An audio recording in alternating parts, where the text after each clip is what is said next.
네, 안녕하세요. 이번 시간에는 황망근은 이렇게 말했다. 세 번째 파일로 내용 분석 두 번째 파일입니다. 이번 파일로 끝이 날 거예요. 위기 절정 결말 보도록 하겠습니다. 자, 그러면 위기 첫 번째부터 보도록 하겠습니다. 그러던 어느 날 농가 부채 해결을 위한 전국 농민 총궐기 대회가 열린다고 이장이 방송을 해서 저녁에 마을회관에 사람들이 모였다.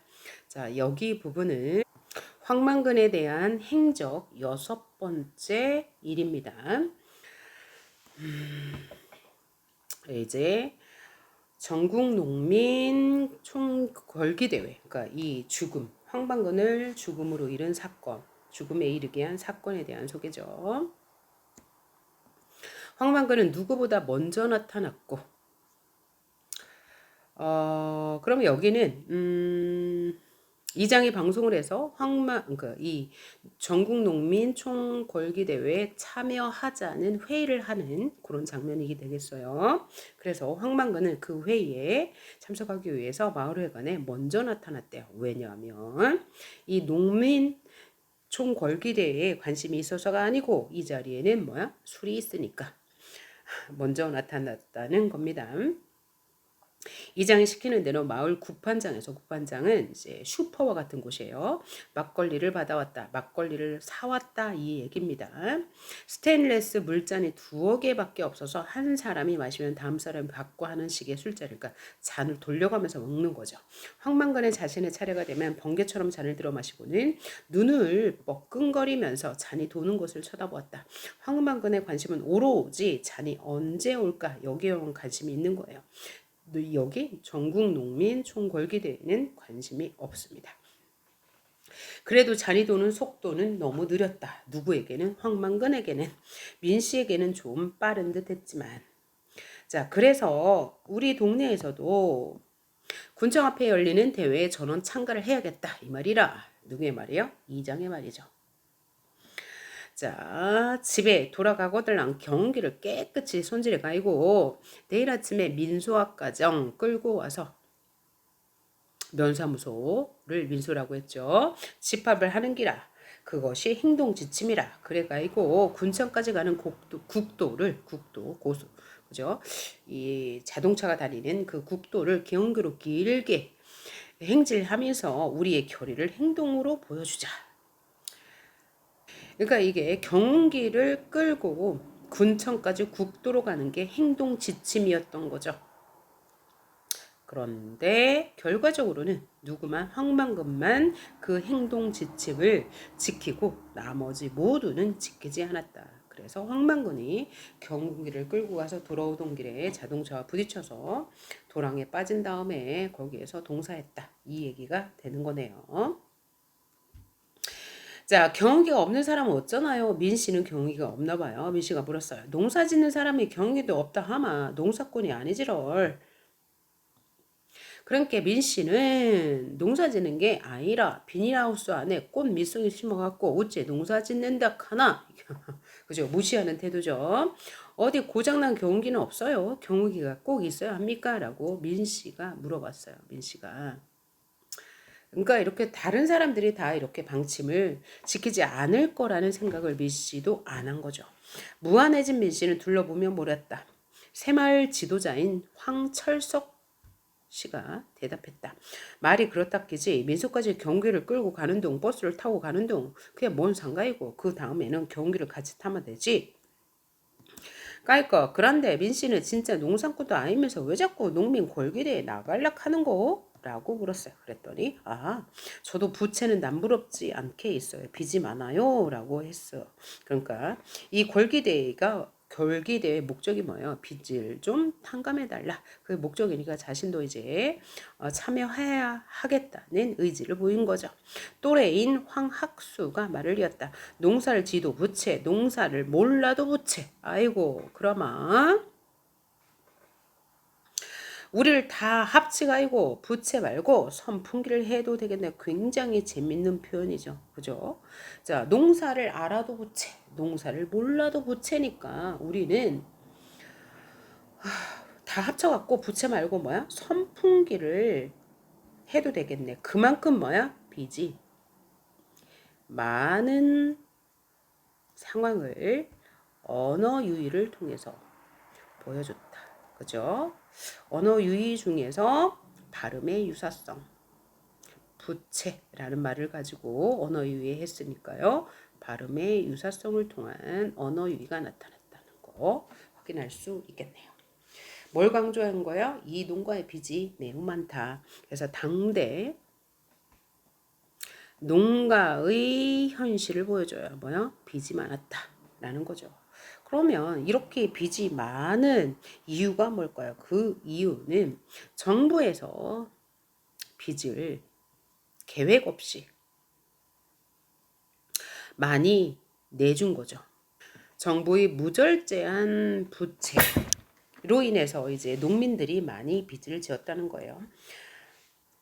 그리고 이렇게 빚을 내어서 농사를 지었는데도 제값에 팔지를 못했어요. 그 이유는 정부가 그때 당시에 수입 개방 정책을 펼쳤기 때문에 싼 곡물이 들어와서 이 우리나라 농가에서 지은 이런 곡물이 제값을 갖지 못했어요. 그러니까 농민들이 이렇게 큰 어려움을, 즉 빚이 이렇게 많았던 이유는 뭐라고요? 정부의 무절제한 정책, 요거 하나.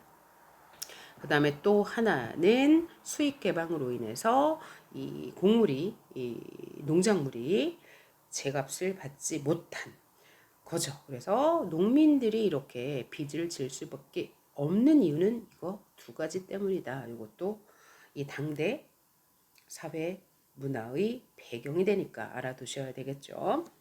자, 그날 분위기는 그렇게 무겁지 않았다. 그렇다고 시덕거리만 끝날 정도로 가벼운 것도 아니었다. 그 자리에 있는 사람 가운데서도 농협에서 융자금 상환을 하지 않는다고. 융자금은 빚이에요. 빚을 갚지 않는다고 소송을 해서 법원에 불려다니는 사람이 두세 대였다. 그러니까 농민의 부채가 그 정도로 많았다는 얘기죠. 스스로 진 빚도 문제였지만 서로 연대 보증을 서는 바람에, 연대 보증은 뭐예요? 친척, 아는 사람에게 보증을 세우고 빚을 얻었다는 얘기죠. 그래서 한 가구가 파산하면 보증을 선 사람 역시 연쇄적으로 파산하는 일이 드물지 않았다. 이 부분이 바로 당대 농촌의 현실이었다라는 것 알 수 있겠죠.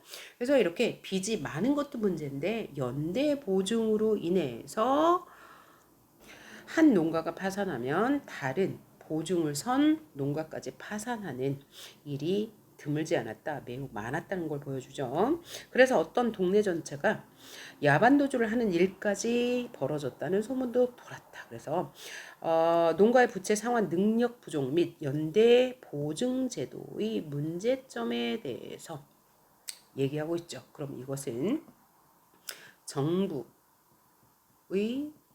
실책인 거죠. 그래서 정부의 이런 정책을 잘못된 정책이죠. 비판하는, 우회적으로 비판한다라고 보시면 되겠죠. 이 부분 중요합니다. 서술형으로 나올 수 있어요. 당대 농민들이 이렇게 빚을 질 수밖에 없는 이유 혹은 연대 파산하는 이유가 무엇이냐라고 물어볼 수도 있고요. 그 다음에 다른 작품과 연관해서 이 정부의 정책을 비판하는 내용이 선지로 나올 수 있습니다. 이거 기억해 두시길 바랍니다. 그 다음에 이런 농촌의 아주 힘든 현실을 나타낸 시 뭐가 있냐면 농무가 있어요. 신경님의 농무라는 작품도 이 농촌의 힘든 현실, 산업화 시기의 힘든 현실을 보여주고 있어서 이 작품과 유사한 배경을 가지고 있다는 것도 알아두셔야 되겠습니다. 이런 거 다 한다고 뭐 높은 데 사는 양반들한테 들리기나 하겠나, 결국 다 뺏기고 나는 거 아니요 라고 말했어요. 빼앗아봤자 저들한테도 남기는 거 없을 텐데, 여기서 저들은 누굴까요? 정부예요, 정부. 그죠? 정부가 시행한 정책이니까요.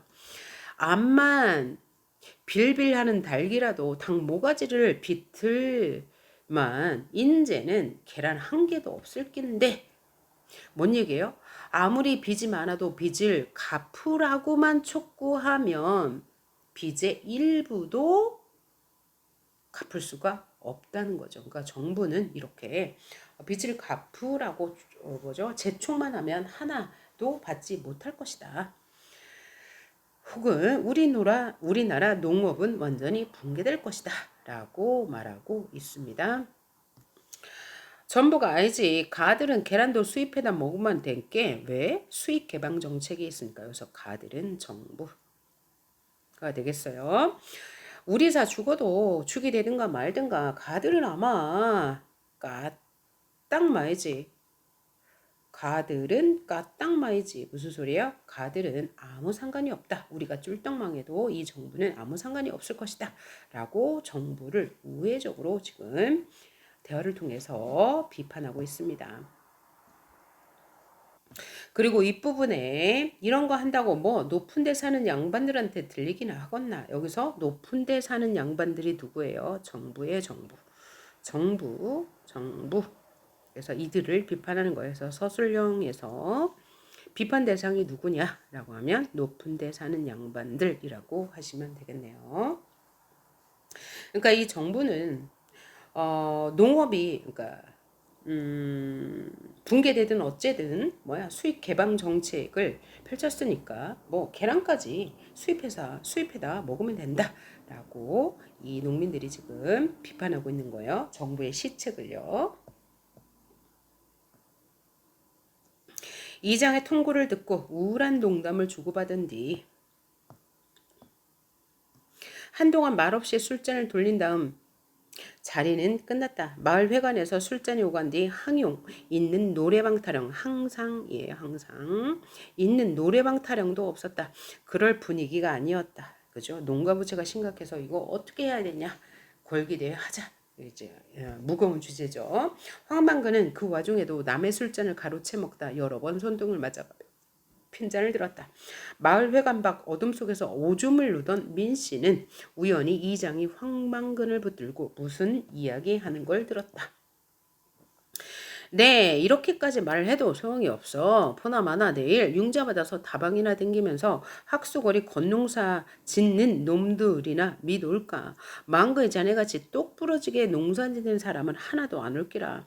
자네가 앞장을 서야 돼. 자네 경기 같은 헌 경기에다가 농사 짓는 놈 다 직이라고 써 붙이고 달고 가야 된게. 그러니까 뭐예요? 여기서 지금 이장은 황만근에게 너가 골기대회에 참여해야 훨씬 더 효과적이야 라고 황만근을 부추기고 있는 거죠. 자, 융자 받아서 다방이나 댕기면서 학수거지 건농사 짓는 놈. 이런 사람들은 뭐예요? 진심으로 농촌에 사랑을 가지고 열심히 농사를 짓는 게 아니라 농민이라서 받을 수 있는 혜택만 받아 챙기고 놀러 다니는 사람들이란 얘기고, 반면에 황만근은 그죠? 똑 부러지게 농사를 제대로 짓는 사람이야. 그러니까 너가 와서 네 고장난 경기를 가지고 그 위에다가 어떤 문구를 써서 붙이면 그게 더 훨씬 더 효과적이니까 황만근 너 꼭 와야 돼 라고 하는 장면이죠. 망근이를 따로 불러서 이장은 경기를 끌고 가야 하는 위험하고 힘든 상황에 힘든 일에 망근이를 앞세우려 하고 있다는 겁니다. 정작 자기는 그죠? 경기를 끌고 갈 생각이 없는데도요. 다음 부분 봅시다. 민 씨가 헛기침을 하자 이장의 이야기는 거기서 끝났다. 황만근이 약간 앞서고 민 씨가 뒤를 따르면서 두 사람은 한동안 걷게 되었다. 그날따라 하늘에는 별이 초롱초롱했고 아직 차가운 봄바람이 솔솔 달아오른 얼굴의 열기를 금방 씻어갔다. 민 씨는 무슨 말을 꺼낼까 말까 망설였다. 이제까지 늘 여러 사람이 있는 데서만 만났지 한 번도 황만근과 단둘이서만 제대로 이야기를 해본 적이 없는 탓도 있었다. 그런데 황만근이 먼저 입을 열었다. 이 황만근의 입을 통해서 황만근이 얼마나 건실한 사람이고 소신 있는 사람인지, 황만근의 소신이 무엇인지를 보여줍니다. 참 똘똘하게 잘도 존다. 잘도 돈다. 뭐가 말씀입니까? 민씨는 조심스럽게 물었다. 저 빌들 말이라 시계맨추로 하루도 쉬지 않고 똑딱 나왔다가 들어갔다가 나왔다가 들어갔다 하지 않는기요. 자, 이것은 황망근의 어떤 가치관이 담긴 말이죠. 자연의 이치에 대한 깨달음이 담긴 말입니다. 그래서 이 황망근은 겉으로 보기에 굉장히 어수룩하고 모자라 보이지만 소신이 있고 이 자연의 이치에 대해서 누구보다도 잘 아는 사람이라는 것을 강조하는 멘트겠네요. 황망근에 대해서는 부지런한 술주정뱅이 이상으로 아는 게 없었던 민씨는 조금 어리둥절해서 좀 당황한 거죠. 황망근이 저렇게 자연의 이치가 담긴 말을 했단 말이야? 저런 면도 있어? 라고 놀랐다는 거죠. 그러다가 그에게 알맞을 것 같은 물음을 찾아냈다. 군청까지는 얼마나 걸릴까요? 경기로 가면 말입니다. 한나절은 걸릴 거다. 한나절은 뭐냐면 아침부터 오전까지. 그러니까 아침에 출발했으면 오전 12시까지는 걸린다는 얘기죠. 경운기 운전을 잘 하신다면서요. 동네에서 내가 제일 오래 쓴 게 경운기도 많이 늙었어. 고집이 쓰이가 이고 나 아이만 발동도 안 걸려. 그러니까 내가 꼭 운전을 해야 돼. 내가 제 똥창까지 환하게 함께 말을 듣는 기라 똥창까지 다 한다. 그 경기에 대해서는 자신이 모르는 게 없다는 거죠. 자, 그래서 내일 골기대에 나가십니까? 내 사모 어머니 밥도 끓여야 되고 모르겠어. 구장은 나 같은 농사꾼이 꼭 가야 된다고 단답하는데 그러니까 아직 결정을 못한 거예요. 갈지 안 갈지. 어머니 연세가 얼마나 되시죠? 올해가 환갑인데 올해 환갑이시래요. 그제야 민 씨는 글을 다시고 왔다. 도시의 60대는 되어 보이는 주름진 얼굴. 그러니까 나이는 어머니 나이가 60이 되니까 황망근은 적어도 40은 됐다는 얘기죠. 그죠? 주름진 얼굴, 싱글벙글 하는 표정, 멋대로 뻗친 흰머리, 그죠? 거칠고 큰 손, 굽은 어깨. 이래서 황망근의 외양 묘사 보여주고 있네요. 민 씨는 갑자기 재밌어졌다. 왜요? 황망근이 아까 별들은 늘 똑같이 그죠? 나왔다 들어갔다 자연의 이치가 이렇게 굴러간다라는 말을 듣고 굉장히 이 사람이 이런 말을 하네 라고 이제 흥미를 갖기 시작했고 어머니가 황갑이니까 황망근은 훨씬 더 어릴 텐데 그런데 이렇게 늙어 보여 라고 하면서 흥미를 갖게 된 거죠. 혹시 술이 모자라시면 제 집으로 가실랍니까? 집에 먹다 남은 소주가 있는데요. 안주는 없고 황망근은 그럴 줄 알았다는 듯이 엉덩이를 가볍게 돌려대더니 민씨의 집으로 가는 곳으로 꺾었다. 다음날 새벽 민씨는 새벽녘에 잠깐 동네 어귀에서 탈탈거리는 경기 소리를 들었다. 그러니까 새벽녘에 황망근은 나갔다는 거죠. 그죠? 아침 면수에 모이는 시간에 이제 나갔다는 거예요. 탁탁탁탁 시동이 걸리지 않는 모양이다. 그죠? 그래서 이런 소리를 들으면 황망근의 경운기구나. 왜? 고장난 경운기니까 라고 알아차렸다는 거죠. 그 뒤에도 골기대에 가는 집마다 경운기를 끌고 나오려면 온 동네가 시끄럽겠다고 생각했지만 웬일인지 다른 경운기 소리는 더 들리지 않았다. 이게 황망근만 경운기를 끌고 갔음을 암시하는 말이죠. 경운기 소리가 아득히 멀어져가는 소리를 들으며 민씨는 까무룩 잠이 들었다. 전날 밤 분명 꿈은 아니었다. 민씨는 황망근의 말을 이렇게 들었다. 그래서 이 부분부터는 전날 밤 황망근과 술을 마시면서 한 이야기를 민씨의 입장에서 해석해 보는 부분이죠. 그래서 민씨가 전날 황망근에게서 들은 말이 직접 인용되거나 혹은 민씨의 기억과 해석에 따라 정리된 부분입니다. 그래서 민씨가 황망근을 더욱더 긍정적으로 예찬하는 계기가 될 것입니다.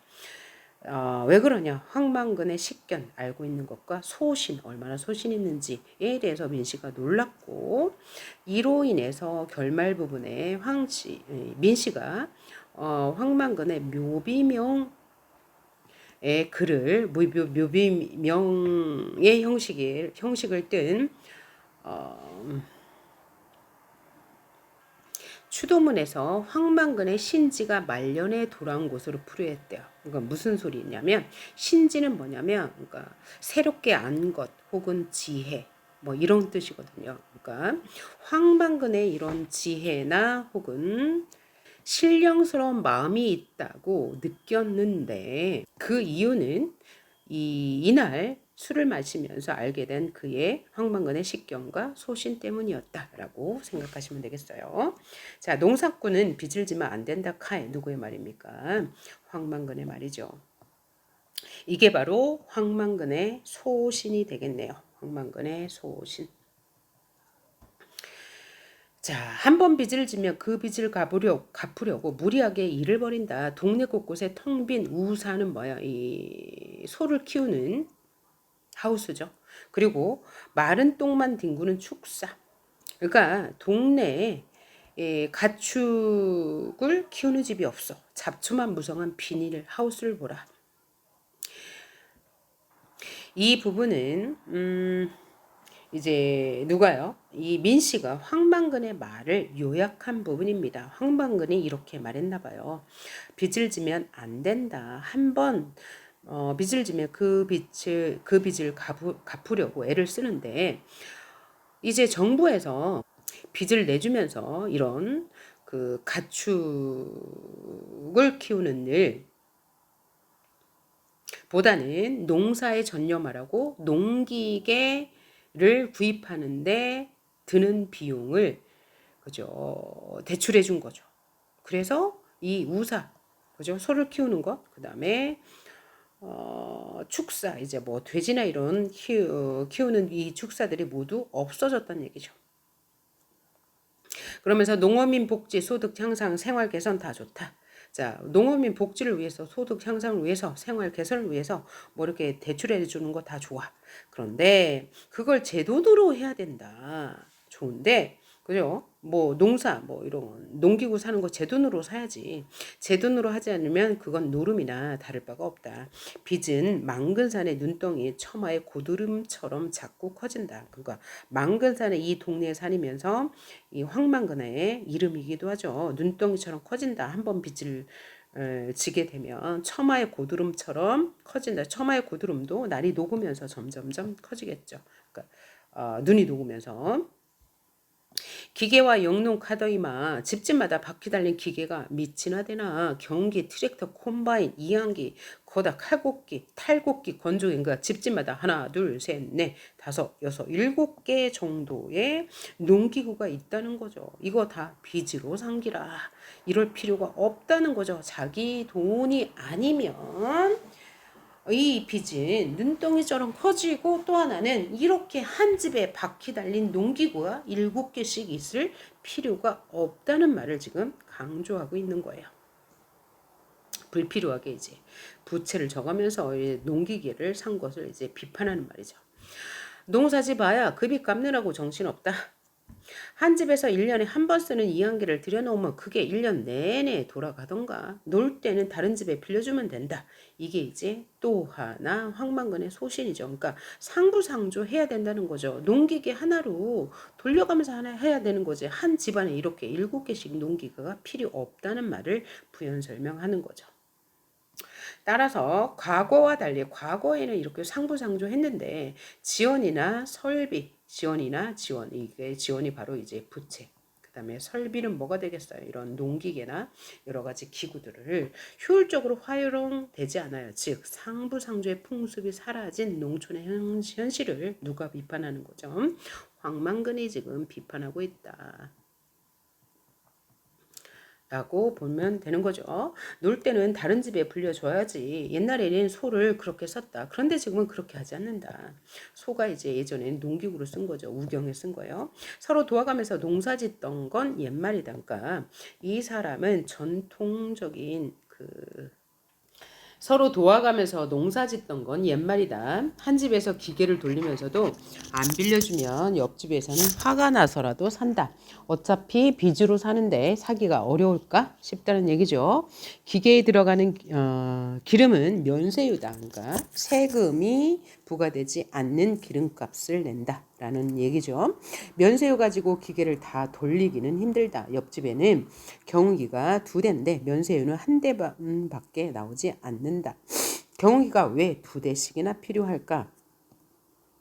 한 사람이 한꺼번에 두 대를 모으는 것도 아닌데 이게 뭐죠? 이 부분은 지금 우리가 어떤 부분을 보고 있냐면 걸기대에 나가기 전날 밤 황만근과 민씨가 나눈 대화를 다음 날 서술자가 민씨의 기억에 의해서 해석하거나 혹은 민씨의 기억에 의해서 직접 인용된 부분을 보고 있습니다. 그러니까 이 부분에서는 빚으로 산 경운기도 문제지만 한 대분은 면세유가 적용 안 되니까 그걸 운행하는 데 들어가는 돈도 만만치 않다. 그러니까 이 부분은 황만근의 생각인데 황만근은 어떤 생각을 가지고 있다? 현재 농촌이 이제 빚을 많이 지게 된 근본적인 원인은 정부의 무절제한 대출 정책이 원인인데 이것을 가지고 사람들은 일단 대출이니까 쉽게 끌어다 쓰는 거죠. 그래서 기계를 빚으로 사는 것이 원인이고 또 하나는 유지비도 문제이고 이러므로 인해서 이 뭐죠? 상부상조를 하지 않는 것도 문제다. 왜냐하면 한 가정에 7개씩 기계를 가지고 있을 필요가 없는 거죠. 한 가정에 한 대씩만 가져도 충분히 그것을 서로 기계를 돌려가면서 상부상조하면서 쓸 수 있는데 무리하게 한 가정에 많은 기계를 가지고 있고 그 기계를 돌리려면 유지비, 기름값도 문제이다라는 거죠. 그래서 여기까지는 민 씨가 이제 기억에 의존해서 황만근의 말을 해석한 부분이고 여기는 큰 따옴표를 통해서 직접 인용한 부분이 나오네요. 그런데 그런 게 다 쌀값에 얹혀진다. 그러니까 쌀값에 뭐가 얹혀지는 거예요? 유지비, 그죠? 유지비, 기름값 사는 거, 그 다음에 어, 대출비 이런 것이 다 뭐죠? 쌀값에 얹혀진다는 얘기죠. 얹혀져야 하는데 사실로는 수매하마 먹고 살기 간당간당한 돈을 준다. 수매한다라는 게 뭐냐면 정부에서 일괄적으로 이 쌀들을 사들인다는 얘기예요. 수매가 산다는 얘기인데 그러면 일정한 값이 정해져 있다는 거예요. 만약에 뭐 쌀이 이번에 농사가 잘 돼서 더 기름지다 해서 더 많은 값을 받을 수가 없고 정부가 이 쌀 한 가마니는 뭐 7만 원으로 정했어. 그러면 이 농사를 다 끝내기도 전에 이 7만 원에 팔아야 된다는 거죠. 그러니까 남는 게 없다는 거예요. 그러니까 정부에서 이때 당시에 시행한 정책에는 두 가지의 문제가 있어요. 첫 번째는 무리한 대출, 그죠? 무절제한 대출이 있고, 두 번째는 추곡 수매 정책이라는 거예요. 두 번째는 추곡 수매 정책, 추곡 수매 정책. 그러니까 곡식을 일정한 밭에서 혹은 일정한 논에서 나는 것을 미리 가격을 정부에서 결정해 놓으면 그 값으로만 팔 수밖에 없어. 그러므로 인해서 이제 돈이 남지 않는다는 거죠. 이윤이 남지 않는다는 얘기예요. 그래서 첫 번째는 정부의 무절제한 대출 정책, 그 다음에 정부의 추곡 소매 정책. 여기에 하나 더 얹어서 정부의 수입 개방 정책도 있었습니다. 그러니까 우리의 품질, 우리의 농산물이 아무리 품질이 좋다 하더라도 수입한 농산물이 더 싸기 때문에 경쟁력이 없다. 요거 아주 중요한 내용입니다. 이렇게 기억해 두세요. 좀 낯선 내용이니까 제가 이렇게 강조를 해줍니다. 자, 실제로는 수매하마 먹고 살기 간당간당한 돈을 준다. 그 대신에 빚을 준다. 자금을 대준다 하는데 둘 다 안 했으면 좋겠다. 둘 다 농사꾼을 바보 멍텅구리로 만든다. 이게 이제 황만근의 소신 있는 태도죠. 왜냐하면 정부의 추곡 수매 정책, 정부의 무절제한 대출 정책, 수입 개방 정책으로 인해서 아무리 농가에서 빚을 얻어서 한들 이윤이 없다. 그죠? 그래서 농가마다 들여놓는 농기계 구입비는 쌀값을 더 받는 것으로 메워지지 않아요. 그래서 저가로 쌀을 일괄적으로 사들이는 정부의 추곡 수매 정책과 관련이 있다는 것을 보여줍니다. 그래서 여기에서 정부의 정책을 뭐요? 황방근의 입을 통해서 간접적으로 비판한다라는 거죠. 위에 나온 말로 따지자면, 자, 위에 황학수도 이렇게 말했죠. 높은 데 사는 양반들 이라고 말했죠. 여기가 바로 정부, 이것이 가리키는 게 정부인데, 이 정부의 이런 잘못된 농업 정책으로 인해서 농부들은 더 힘들어하고 있다는 면을 여기서 한 번 더 말했습니다. 이게 당대 사회문화적 배경인 거예요. 1997년대인데 모두 다 힘들었어요. IMF 때 금융경제 위기가 닥쳤기 때문이죠. 그래서 도시에 사는 사람들도 일자리를 많이 잃었지만, 그래서 힘들었지만, 또 사업하는 사람도 힘들었겠죠. 또 농민들도 힘들었다. 게다가 농민들은 IMF와 겹쳐서 정부의 추곡 수매 정책, 그 다음에 정부의 무절제한 대출 정책, 이런 것들로 인해서 더 힘들었다라는 얘기예요. 게다가 농민들은 서로 상부상조하지 않고 이렇게 빚을 얻어서 기계를 많이 사들였기 때문에 더 힘들었다는 내용을 황방근의 입을 통해서 보여줌으로 인해서 정부를 비판하는 효과, 또 하나는 이 황방근의 이 소신 있는 태도도 엿볼 수 있었습니다. 다음 단락 봅시다. 따라서 제대로 된 농산꾼은 점점 없어진다. 이것은 민씨의 평가죠. 뭐에 대한 황방근의 말에 대한 평가를 보여준 거예요. 지 입에 들어갈 양석, 곡석을 짓는 사람이 그 고마운 곡식이죠. 사투리예요. 양석한테 장난치겠나? 서도 남도 해로운 농약 뿌리고 비싸고 나쁜 비로 쳐서 보기만 좋은 열매를 뺏으마 그마이가. 이게 바로 농부가 지켜야 할 기본적인 마음인 거죠. 자기 가족들에게 먹일 양식에는 농약을 치지 않는다는 거죠. 비료도 쓰지 않는다는 거예요. 그런데 빚을 갚기 위해서는 그럴 수밖에 없다는 이야기를 하고 있어요. 자, 그러므로 빚을 제 주머니에서 아들 용돈 주듯, 누가요? 정부가요. 제 주머니에서 아들 용돈 주듯이 정부에서 빚을 내주니까 그 정부는 비판받아야 한다라고 이야기해주고 있고요. 여기서 쟤는 정부를 말하겠죠. 기관은 다 농사꾼을 나쁘게 만든다. 여기서 기관도 정부예요. 쟤와 같은 말이 되겠네요. 정책 자금, 선심 자금, 농어촌 구조 개선 자금, 주택 개량 자금, 무슨 자금해서 빌려줄 때는 인심 좋게 불려주는 척 하더니 이제 와서 그 자금이 상환 능력도 없는, 갚을 능력도 없는 사람들을 파산지경으로 몰아넣고 있다. 그러니까 근본적인 농가의 부채가 많은 근본적인 원인은 정부의 이런 그 무절제한 대출 때문이라는 거죠. 이제 와서 그 빚을 못 갚겠다고 하는데 거기에는 충분한 이유가 있다는 것이다. 이것이 누구의 말이에요? 황만근의 말이라는 거예요. 내가 왜 안 졌느냐고? 뭘 안 졌느냐고요? 빚을 안 졌느냐고. 여기서 내는 황만근이죠. 아무도 나한테 빚 준다고 안 할게. 나는 빚을 안 졌다라는 얘기죠. 바보라고. 아무도 보증서라는 얘기를 안 했기 때문에 자기는 보증도 서지 않았다는 얘기예요. 자, 나는 내 짓고 싶은 대로 농사 지면서 안 망하고 100년을 살기라. 이게 바로 황만근의 소신이죠.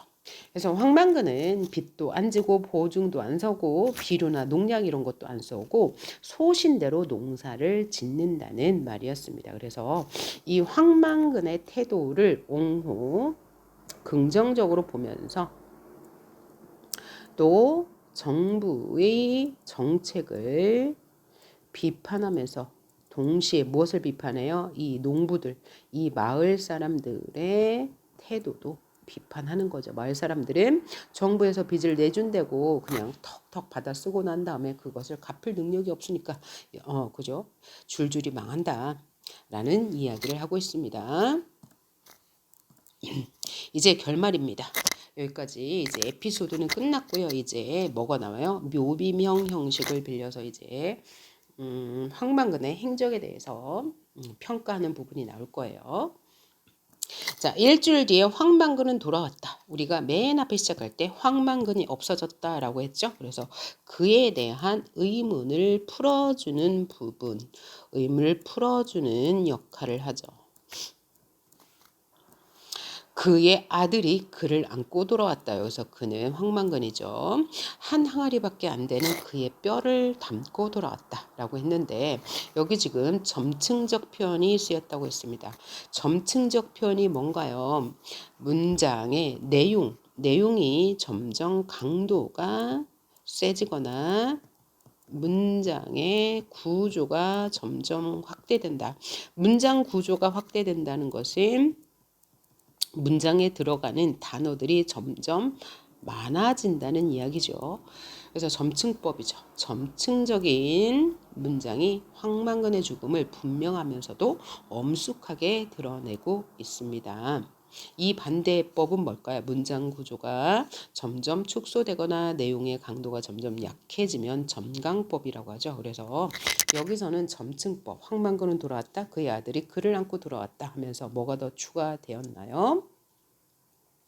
그의 아들이 그를 안고 그 다음에 한 항아리밖에 안 되는 그의 뼈를 안고 이게 더 추가된 거죠. 여기서는 이게 더 추가된 거고요. 그래서 점층적인 표현을 통해서 그의 죽음을 분명하면서 엄숙하게 드러나는 효과를 거둘 수 있습니다. 경운기도 돌아왔다. 수레는 떼어내고 머리 부분만 트럭에 실려 돌아왔다. 황망근 아니면 그 누구도 작동시킬 수 없는 그 머리, 경운기의 머리죠. 바보처럼 주인을 태우지 못하고 돌아왔다.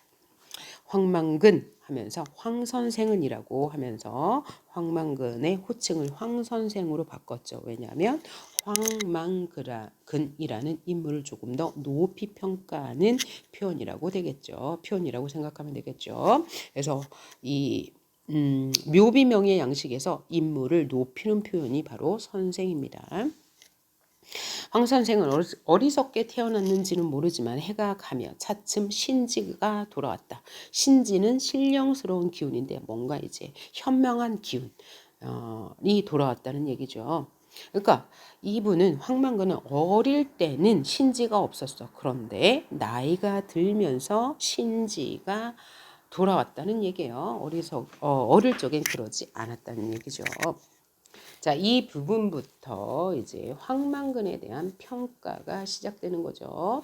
그래서 황망근을 누가 평가해요? 이 부분에서는 1인칭 관찰자가 평가하고 있습니다. 1인칭 관찰자. 민 씨가 평가하고 있는 부분입니다. 그럼 그 이전까지는 시점이 뭐였어요? 3인칭 전지적 작가 시점이었죠. 그래서 민 씨가 관찰자가 되어서 황망근을 평가하는 부분이고요. 이 부분은 서술자가 전통적인 묘비명의 형식을 빌렸다라고 했어요. 묘비명은 뭐냐면 묘지 앞에 세우는 그 묘지의 주인공의 이름과 그의 행적을 글로 써놓는 부분이죠. 그 양식을 차용해서 황망근의 일생을 총정리하며 평가하고 있는 부분입니다. 그리고 서술자는 황망근의 존경받을 만한 훌륭한 삶을 살았다고 평가하고 있어요. 나열을 통해서 보여주죠. 황선생이라는 존칭을 사용하고 있다는 것을 통해서 황망근을 높이 평가하고 있다는 걸 알 수 있네요. 자, 이 부분부터는 이제 계속 황망근에 대한 긍정적인 평가, 예찬적인 모습을 나열을 통해서 계속 보여주고 있어요. 한번 봅시다. 하늘이 착한 사람을 따듯이 덮어주고 땅이 은혜롭게 뿌리를 대어 알 껍질을 까주었다.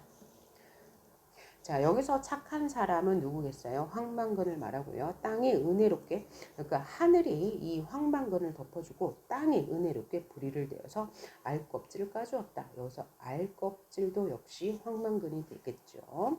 그리하여 후년에는 그 누구보다도 지혜로웠다. 황망근에 대한 우호적인 태도 알 수 있겠죠. 그래서 이 부분은 황망근의 성격이나 행적에 대해서 직접적으로 보여주죠. 그래서 서술 방식은 직접 제시, 다른 말로 분석적 제시, 다른 말로 요약적 제시라고 했습니다. 이 앞부분은 다 황망근의 성격을 간접 제시, 장면 제시로 보여줬죠. 쇼잉 기법으로 여기는 텔링 기법으로 보여주고 있습니다. 직접 말하기니까요.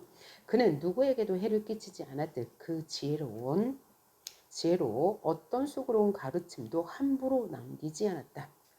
자, 이 민 씨를 제외한 마을 사람들은 황망근을 굉장히 저평가했죠.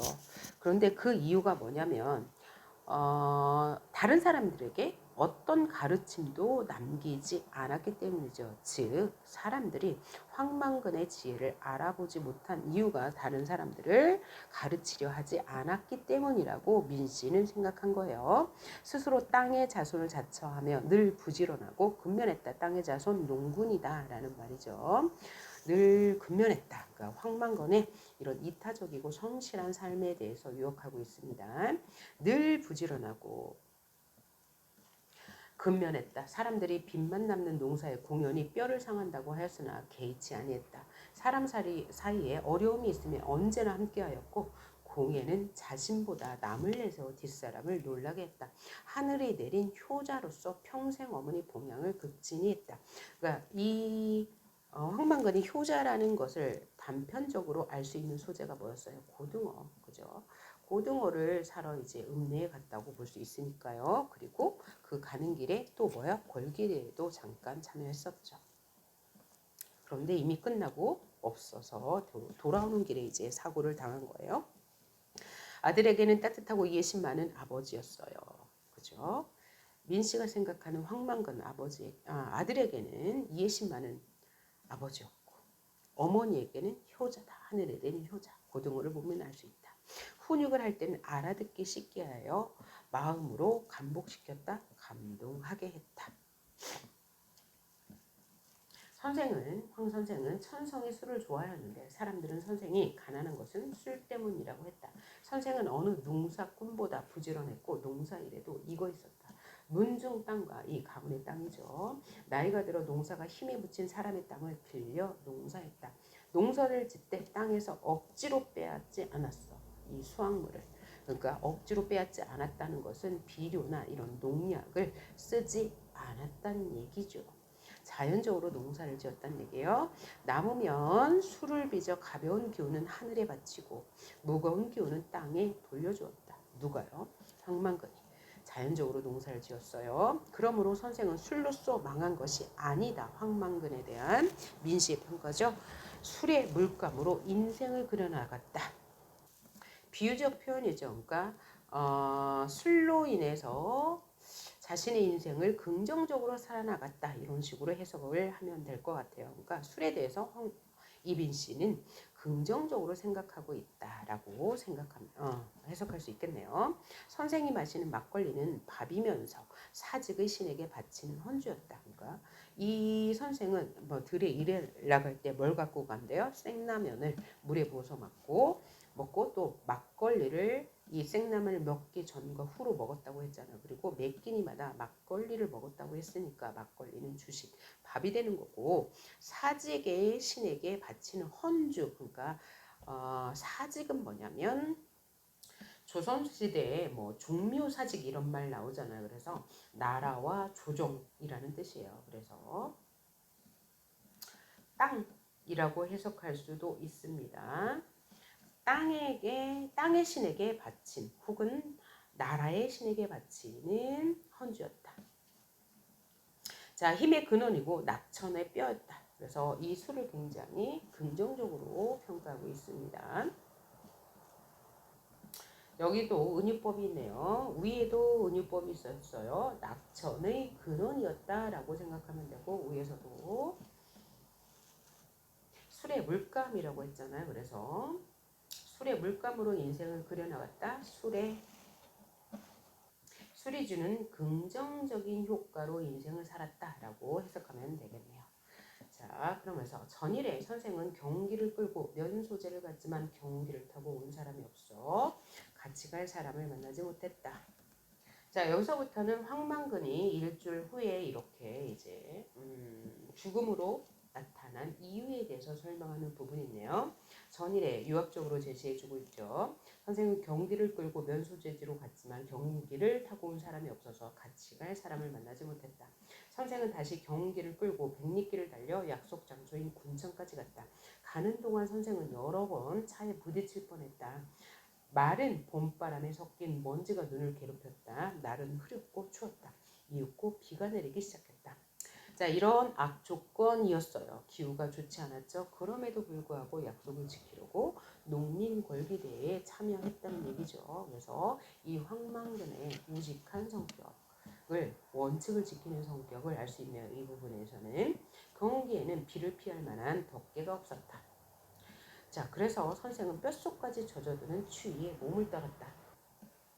선생이 군청 앞까지 갔을 때 이미 대회는 끝났고 아무도 없었다. 경운기를 끌고 갔으니까 매우 늦었어요. 다른 사람은 다 차를 타고 갔기 때문에 이미 행사가 끝난 상태였죠. 그리고 행사도 궂은 날씨 때문에 제대로 진행되지 못해서 일찍 끝났다는 것 알 수 있네요. 자, 어머니에게 가져다 줄 생선을 사고 몸을 녹인 선생은 날이 어두워오는 줄도 모르고 경운기에 올라 집으로 향했다. 경운기에는 빠르게 달리는 차량의 주의를 끌 만한 표지가 없었어요.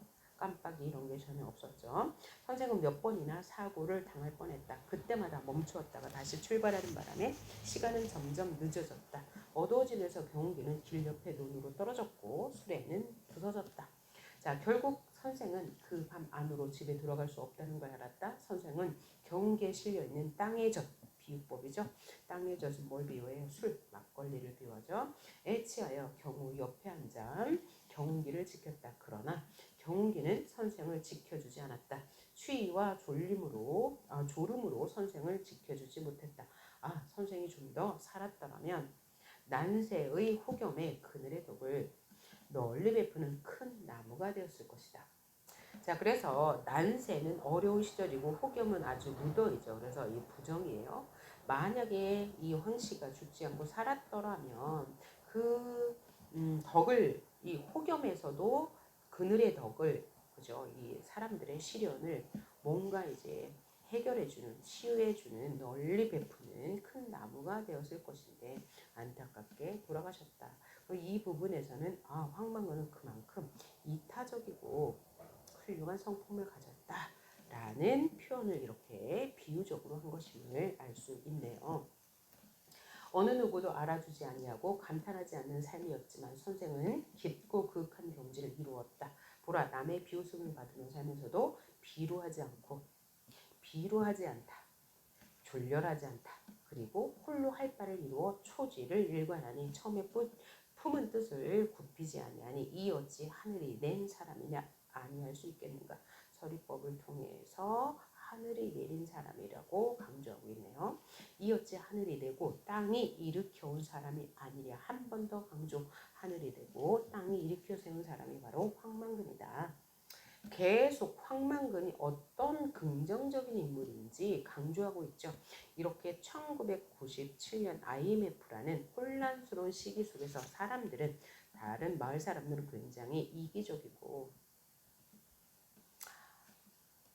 자본주의적인 삶을 살았다면 이와 반대로 황망근은 공동체적이고 전통적인 삶을 살았다는 것을 나열을 통해서 강조하고 있어요. 그래서 그는 비유를 통해서 그의 행적을 보여줬죠. 뜨거운 더위를 식혀주는 시원한 나무 그늘에 황망근의 덕을 비유했고요. 그 다음 글쓴이는 이 겸손하고 욕심이 없으며 자신보다 남을 먼저 생각하는 삶을 살았던 황망근과 같은 사람이야말로 우리 사회에 꼭 필요한 존재임을 나열을 통해서 뭐 하고 있어요? 강조하고 있습니다. 그러면 여기서 왜 그러면 또 글쓴이라고 했냐? 여기서 이 부분은 누가 썼습니까? 민씨가 썼죠. 민씨가 썼지만 민씨도 역시 작가의 입장을 대변하는 인물이므로 글쓴이 즉 서술자라고도 할 수 있어요. 그래서 여기서 글쓴이는 직접적으로는 민씨이지만 서술자 역시 그죠? 황망근을 긍정적으로 평가했다. 이 민씨의 생각이 곧 글쓴이의 생각이다. 그러니까 민씨는 글쓴이의 생각을 대변하는 사람이다. 라고 생각하면 되겠죠. 그 다음에 단기 4035년 5월 20날 쓴 글이래요. 본디 묘지에 쓸 것 묘비명이지만 누가 하는 말입니까? 민씨가 하는 말이에요. 천지를 대영혼의 집으로 삼은 선생이 황망근인지라 아무 쓸모도 없는 이 글을 세 없이 다시 도시로 흘러가며 남해인, 남해 사람인가요? 민순정이 엎드렸으다. 민순정은 이제 위에서 나온 말로 민지를 말하겠죠. 그러니까 원래는 이 묘비명이 써야 하지만 사실은 그냥 이렇게 글로 쓴다. 왜냐하면 이 황만근 선생은 천지를 집으로 삼았기 때문에 굳이 묘지명에 쓰지 않아도 된다는 예찬적인 태도 느낄 수 있네요. 자, 그래서 여기 마지막 부분의 묘비명은 당연히 시험에 나올 수밖에 없겠죠. 그래서 묘비명은 전의 양식으로 본다면 평가에 해당하는 부분이고 묘비명을 통해서 황만근의 삶을 예찬한다. 황만근의 이타적이고 뭐 이런 긍정적인 면을 예찬하는데 거기에 또 하나의 기능은 황만근이 왜 죽었는지 죽음의 왜 돌아오지 않았는지 그 원인을 밝혀주는 부분도 되고 또 황만근이 얼마나 훌륭한 삶을 살았는지를 보여주는 요약적으로 보여주는 직접적으로 제시해주는 부분이었습니다. 자, 그래서 본문 해석은 끝났고 지금 뭐 할 거냐면 그 리테스트 끝나는 부분에 여기 수능용 기출문제라고 있을 거예요. 이 부분의 문제를 몇 개 같이 풀어보도록 하겠습니다. 여기서는 이제 외부 기출문제가 어떻게 연관되는지를 보여주는 문제예요. 한번 봅시다. 자, 1번 먼저 풀어볼게요. 1번 한번 봅시다. 1번 문제가 여기 있네요. 다음 중 가에 드러난 황만근의 성품과 가장 유사한 생각을 담고 있는 작품을 골라라 그랬는데 가가 뭐냐면 하늘에 내린 효자로서 평생 어머니 본능을 급증했다. 그러니까 황만근의 효도에 대해서 말한 부분입니다. 그러면 효도에 대해서 나온 시를 찾으면 되겠네요. 이게 가가 아닌 것 같습니다. 잠시만요. 제가 금방 말한 부분은 A 부분이었고 가는 뭐냐면 황용석처럼 제가 컸다고 바로 제 밭을 가져다 뿌리지는 않았다. 특히 여시 노인처럼 일찍 남편을 잃고 혼자 몸이 된 노인들에게는 알고 그러는지 모르고 그러는지 더 자주 가업을 갖다 주었다. 그러니까 여기에 나타난 이 황만근의 태도가 무엇인지 먼저 알아야 되겠네요. 자기가 컸다고 자기 밭에 걸음을 주지 않고 좀 힘들어하는 노인에게 먼저 걸음을 갖다 준다. 그러니까 이타적인 삶, 배려하는 삶의 모습이 나와 있는 것을 보면 되겠죠. 그럼 1번 선지 볼까요? 물 먹는 소 덜미야 할머니 손에 얹혀졌다. 이 하루도 함께 지났다고 서로 발잔등을 부었다고 서로 적막하다고 서로를 위로해주는 모습이 나왔습니다. 이렇게 1번 선지, 2번 선지. 밤이 깊을수록 별은 밝음 속에 사라지고 나는 어둠 속에 사라진다. 이렇게 정답은 너와 나는 어디서 무엇이 되어 다시 만나랴? 그러니까 다시 만나고 싶다는 거니까 님에 대한 그리움이 되겠네요. 다음 3번 볼까요? 날이 흐리고 풀이 묻는다. 자, 풀이 눕는데요. 그다음에 시적 대상은 여기서는 풀이네요. 발밑까지 눕는다. 바람보다 늦게 누워도 바람보다 먼저 일어나고 바람보다 늦게 울어도 바람보다 먼저 웃는다. 날이 흐르고 풀뿌리가 눕는다. 그러니까 이 풀에 어떤 생명력에 대해서 노래한 시다 라고 보시면 되는데 대부분 풀은 시에서 민중을 상징합니다. 민중, 그죠? 들판에 흔하게 있는 풀이죠. 이 민중들의 생명력에 대해서 노래한 시다라고 판단하시면 되고 4번 오늘 아침 따뜻한 한 잔 술과 한 그릇 국을 앞에 하였거든. 그것만으로는 터지고 고마운 것이라 생각했다. 세상은 험난하고 각박하지만 그러나 세상은 살만한 곳이다 라고 했으니까 자, 이 부분은 삶에 대한 만족감 혹은 삶에 대한 감사함이 드러난 시라고 할 수 있겠네요. 5번 우리가 눈빨이라면 허공에다 쭈삣쭈삣 흩날리는 진눈깨비는 되지 말자고 했으니까 진눈깨비는 부적이고요. 우리를 눈빨이라고 가정했습니다. 세상이 바람 불고 춥고 어둡다 해도 사람이 사는 마을 가장 낮은 곳으로 따뜻한 한방눈이 되어 내리자라고 했으니까 한방눈은 긍정인데 얘는 우리가 눈빨이라면 이라는 시죠. 우리가 위장이라면 진눈깨비 되어서 사람들을 괴롭히지 말고 우리는 한방눈이 되어서 사람이 마음 사는 마을로 가서 한방눈이 되어서 그 사람들을 좀 보듬어 주자라고 했어요. 그래서 한방눈은 긍정적인 삶의 태도고 진눈깨비는 부정적인 삶의 태도라고 연상할 수 있겠는데 만약에 우리가 눈발이면 다른 사람에게 사람이 사는 마을로 가서 도움을 주자라는 거니까 이가 바로 공동체적 삶, 이타적 삶이 되겠네요. 이렇게 고르실 수 있겠죠. 다음 문제 2번을 보니까 다음 중 마에 나타난 농촌의 현실로 적절하지 않은 것은 이 소설에 나타난 농촌의 현실은 농가 부채가 심각한 상황이다 라고 이야기했어요. 그럼 1번을 볼까요? 농업 기계를 과도하게 구입하여 농가의 빚이 늘어나고 있다. 이게 황만군의 말에 나타나 있죠. 황만군과 민씨의 대화를 민씨가 다음날 요약하고 인용하면서 이제 그러면 서술 그 부분에 나와 있는 그 내용이 있었으니까 맞는 말이고 저가로 쌀을 사들이는 정부의 추곡 수매 정책 때문에 농가의 소득이 늘지 않는다. 이것도 맞는 말이죠. 그대로 나왔고 부채를 갚기 위해 보기 좋은 열매 수확에만 열중하여 과도하게 농약과 비료에 의지하고 있다. 이렇다고 했죠. 그래서 이 여러 가지 경비를 충당하기 위해서 뭐 할 수밖에 없다. 비료와 농약을 쓸 수밖에 없는 현실에 대해서 황망근이 말했죠. 그다음 기계와 용융으로 인해 불필요한 설비에 돈을 투자하게 되고 그로 인해 쌀값이 오르고 있다. 쌀값이 올랐다는 말은 한 적이 없고요. 여기까지 맞네요. 기계와 영농으로 인해 불필요한 설비에 돈을 투자했다. 기계와 영농. 그래서 여러 가지 기계를 빚을 얻어서 샀는데 쌀값이 올랐나요? 안 올랐어요. 왜냐하면 정부에서 추곡 수매 정책으로 쌀값을 이미 정해 놓았기 때문에 이윤을 늘릴 수가 없었어. 그래서 빚을 갚을 수가 없다는 내용이 나왔죠. 5번 문제 볼까요? 상부상조와 같은 풍습은 사라지고 개인주의로 인해 설비가 효율적으로 사용되지 않았다. 뭘 말하는 거예요? 한 집안에 이 기계가 7개씩이나 있어. 놀고 있어.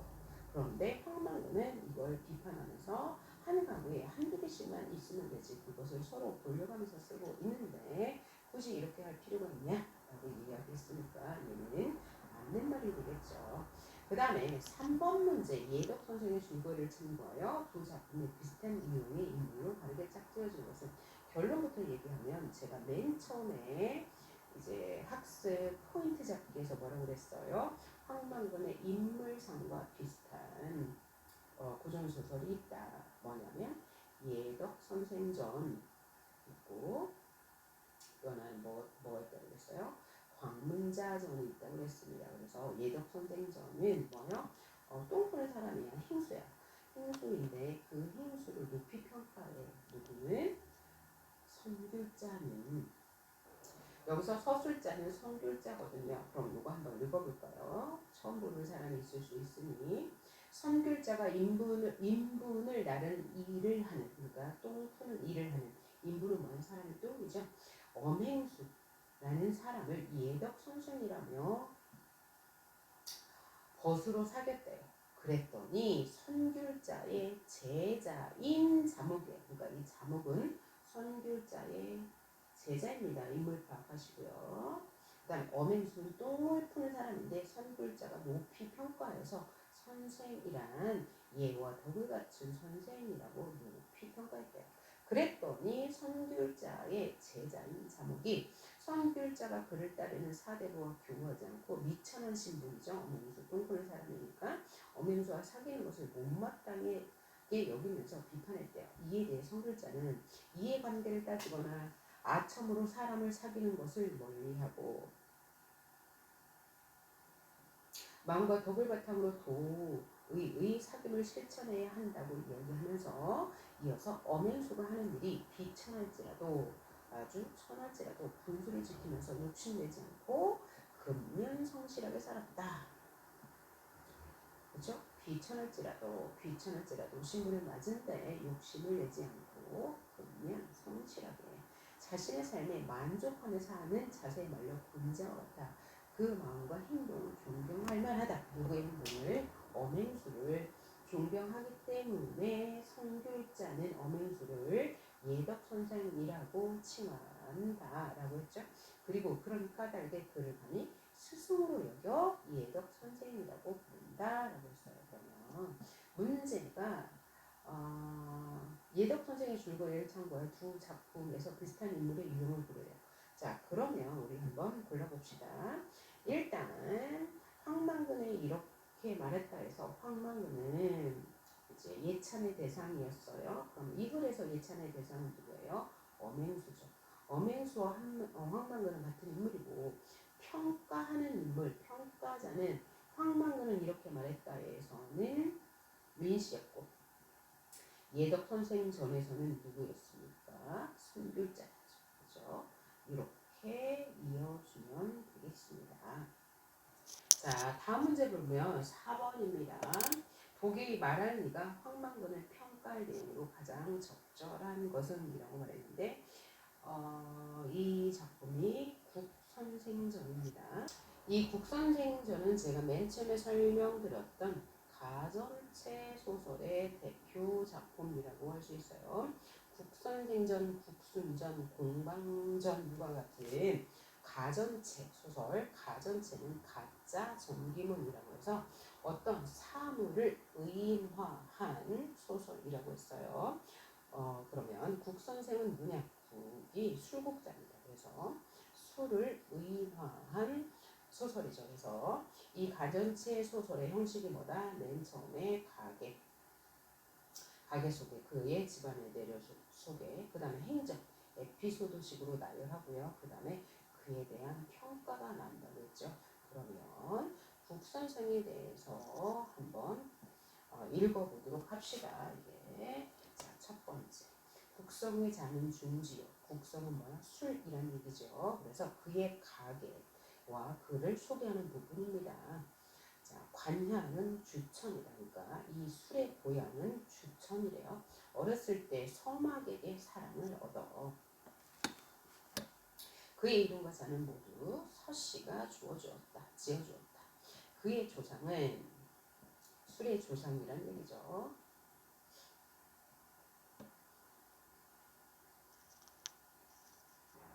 애초에 온이라고 하는 고장에서 농사를 지으면서 살았다. 온. 그러니까 이 술의 조상은 따뜻한 곳에 그러니까 술의 원천은 따뜻한 곳이다 라고 설명하고 있는 부분이네요. 정나라가 주나라를 칠 때 포로가 되어 본국으로 돌아가지 못하였고 그의 자손이 일까봐 정나라에서 살게 되었다. 그러니까 술은 어디서부터 시작되었다? 정나라에서 시작되었다. 그의 증조, 이 정나라의 조상이죠. 정나라의 조상. 그의 증조는 술의 조상은 역사의 이름이 나타나지 않았고 조부의 이름이 모인 거죠. 살림을 주천으로 옮겨 이때부터 주천에서 살게 되었다. 그러니까 주천이 고향이란 얘기예요. 아버지 차에 이르러 비로소 벼슬길에 나가 평원 도구의 직을 여기만했다. 자, 여기서 평원 도구란 말은 나쁜 술이라는 뜻이거든요. 그러니까 이 원래 술의 조상인 아버지는 원래는 좋지 않은 술이었다. 그리고 사농경곡씨의 딸과 결혼하여 성을 낳았다. 원래는 이 술이 좋지 않았는데 사농경곡씨 그러니까 곡식의 따님과 결혼하여 성을 낳았다니까 이 곡식으로 빚어지면서 맛이 좀 좋아졌다. 그래서 술이 탄생했다라는 얘기죠. 그래서 이 술의 탄생 배경, 즉 가계도를 보여줬고요. 성은 어렸을 때부터여서 성은 술이 되겠네요. 어렸을 때부터 도량이 넓고 침착하여 아버지의 친지들이 그를 매우 사랑하였다. 그래서 항상 이렇게 말하는 것이다. 이 아이의 도량이 만이랑의 물과 같아서 가라앉히더라도 더 맑아지지 않으며 흔들어 보더라도 탁해지지 않으니 우리는 자네와 이야기하기보다는 이 아이와 이야기하는 게 좋겠네. 자, 그러면 여기까지 내용을 다시 한번 볼까요? 자, 그의 조상은 애초에 온이라고 하였다. 그러니까 술은 따뜻한 곳에서 숙성시킨다라는 의미를 가지고 있는 거예요. 따뜻한 곳에서 숙성이 되면 농사를 지으며 살고 있었다. 그러니까 술의 원료는 뭐다? 곡식이다. 술의 원료는 곡식이다. 술의 원료는 곡식임을 알려주는 거고, 정나라가 주나라를 칠 때 포로가 되어 본국으로 돌아가지 못했다. 누가요? 이 술의 조상이요.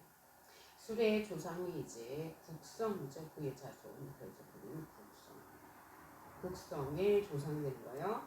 이 국성들 일파가 정나라에서 살게 되었다. 그러니까 그냥 위에가 정나라가 주나라를 칠 때 포로가 되어 본국으로 돌아가지 못하다가 그 자손 일파가 정나라에 살게 되었다. 그러니까 이 술이 원래는 어디서부터 처음 빚어지기 시작했어요?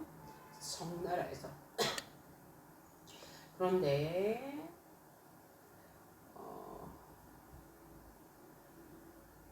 주나라를 칠 때 포로가 되어 본국으로 돌아가지 못했다는 것은 원래는 정나라에서부터 술을 빚기 시작했는데 어디까지 퍼졌다?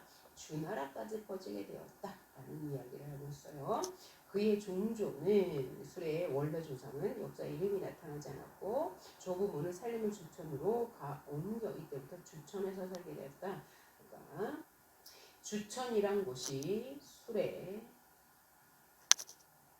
주 생산지였다. 그러니까 주천은 술을 이 곡성을 특산품으로 냈다라는 이야기죠. 아버지 차 의인화한 거죠. 의인화. 차에 이르러 비로소 벼슬길에 나가 평원 도구의 역임을 맞았다. 그러니까 이게 나쁜 술이란 얘기니까 아주 낮은 벼슬을 했다는 얘기죠. 그러니까 이때는 술의 품질이 그닥 좋지 않았다. 그런데 산후경 곡식의 따님과 만나요. 성을 만들다. 그래서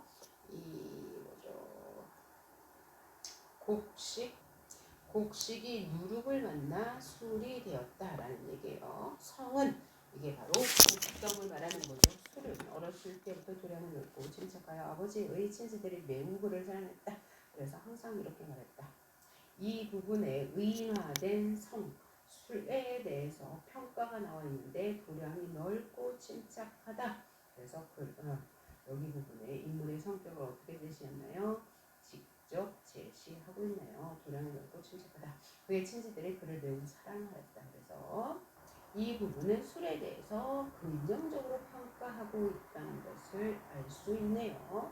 그래서 항상 이렇게 말했대요. 이 아이의 도량이 만이랑의 물과 같아서 가라앉히더라도 더 맑아지지 않고 흔들어 보아도 탁해지지 않으니 우리는 자네와 이야기하는 것보다 이야기하기보다는 이 아이와 함께 기뻐하는 것이 좋네. 자, 이 성이라는 술은 굉장히 맑아요. 그래서 사람들이 칭찬했어요. 얘는 성은 맑은 술을 얘기하고 위에 있는 차는 곡주니까 뭐야? 흰색 막걸리를 이야기한다라고 생각하시면 되겠네요. 그러니까 막걸리가 먼저 나오고 그 다음에 이 맑은 술이 나왔다 이렇게 얘기했어요. 그다음에 중간에 생략하고 평가가 나오는데요. 여기서 사신은 이렇게 말한다라고 했습니다. 그러면 이 사신이 이 술에 대해 곡성에 대해서 평가하는 평가자임을 알 수 있는데 여기서 사신은 뭘 말하냐면 역사를 기록하는 사람을 사신이라고 합니다. 자, 그러면 이 사신의 국성에 대한 평가에서 이 긍정적으로 술을 평가하는지 부정적으로 평가하는지 알 수 있겠네요. 국신은 원래 대대로 농사짓는 집안이었는데 성이 유독 넉넉한 독이 있고 맑은 재주가 있어서 당시 임금의 신복이 되어 국가의 정세까지 참여했다는 건 뭐냐면 임금이 술을 즐겼다라는 얘기죠. 임금의 마음을 깨우쳐주어 태평스러운 시절에 공을 이뤘으니 장한입니다. 그러나 그랬으니까 반대 이야기가 나올 거예요. 임금의 사랑이 극도에 달하자 마침내 국가의 기강을 어지럽혔대요. 누가요? 술이. 화가 그 아들에게까지 미쳤다. 하지만 이런 일은 사실상 그에게는 유감이 될 것이 없다 하겠다. 그래서 그는 누구예요? 술이잖아요. 그는 만전이 넉넉한 것을 알고 자기 스스로 물러나서 마침내 천수로 세상을 마쳤다. 주역의 기미를 보아서 일을 해 나간다고 한 말이 있는데 성이야말로 거의 여기에 가깝다 하겠다. 자, 그러면 평가가 술에 대해서 서술자는 긍정적으로 보는지 부정적으로 보는지 봅시다. 국시는 여기서부터 장한 일이다. 그러니까 술을 긍정적으로 봤죠. 그런데 그러나에서 국가의 기강을 어지럽히고 화가 아들에게까지 미치게 하였다. 그러니까 여기는 술의 부정적인 면이고, 그 다음에 하지만 하고 또 역점이 나왔으니까 그런 일은 실상 그에게는 유감이 될 것이 없다. 그는 만절이 넉넉한 것을 알고 자기 스스로 물러나서 마침내 천수로 세상을 마쳤다. 주역에 이르기를 기미를 보아서 맛을 보아서 일을 해 나간다라고 한 말이 있는데 성이야말로 거의 다 여기가 가깝다 라고 했으니까 이 부분도 역시 긍정적인 면이죠. 자, 성이야말로 그러니까 일을 그죠. 기미를 보아서 일을 해나간다는 것은 뭐냐면 맛을 본다 이렇게 해석해도 되지만 더 정확한 해석은 상황을 보아서 그 상황에 맞게 행동한다라고 했으니까 여기도 긍정적인 면이 되겠습니다. 그 다음에 이 부분에서 자 사실상 그에게는 유감이 될 것이 없다 그러면 인과응보 정도로 생각하시면 될 것 같아요. 뿌린 대로 거둔다. 자신이 한 일에 대한 대가니까 뭐 유감이 없다라고 생각하시면 되고, 자 성이야말로 거의 여기에 가깝다라고 했어요. 그래서 그러면서 상황을 모아서 일을 처리한다. 상황에 따라 적절히 행동한다라고 말했는데 이에 대한 사자성어 견이이작이란 말을 쓸 수 있습니다. 자 이렇게 보니까 서술자는 이 술, 그러니까 국선생이라는 것은 뭐예요? 국이 술이란 얘기고 선생이라고 했으니까 이 제목부터 술을 긍정적으로 보고 있다라고 생각할 수 있고 마지막 평가에서도 긍정적인 면을 더 부각시켰으니까 술에 대해서 긍정적인 시각을 갖고 있다고 볼 수 있네요. 그래서 이 맨 앞부분 이 가계도 보여줬고 그의 행적을 보여줬어요. 그래서 저기 국정에 쓰였다라고 했으니까 벼슬을 했다. 그러니까 국가에서 술을 왕실에서 주로 이제 많이 사용했다, 먹었다라고 할 수 있고 뭐 사랑을 받았다 이렇게 했으니까 대체로 긍정적인 평가이다라고 볼 수 있겠네요. 자 그러면 보기에 말하는 이가 황망건을 평가한 내용으로 가장 적절한 것을 고르라 라고 했어요. 그래서 이 말하는 이는 이 술에 대해서 긍정적으로 보고 있습니다.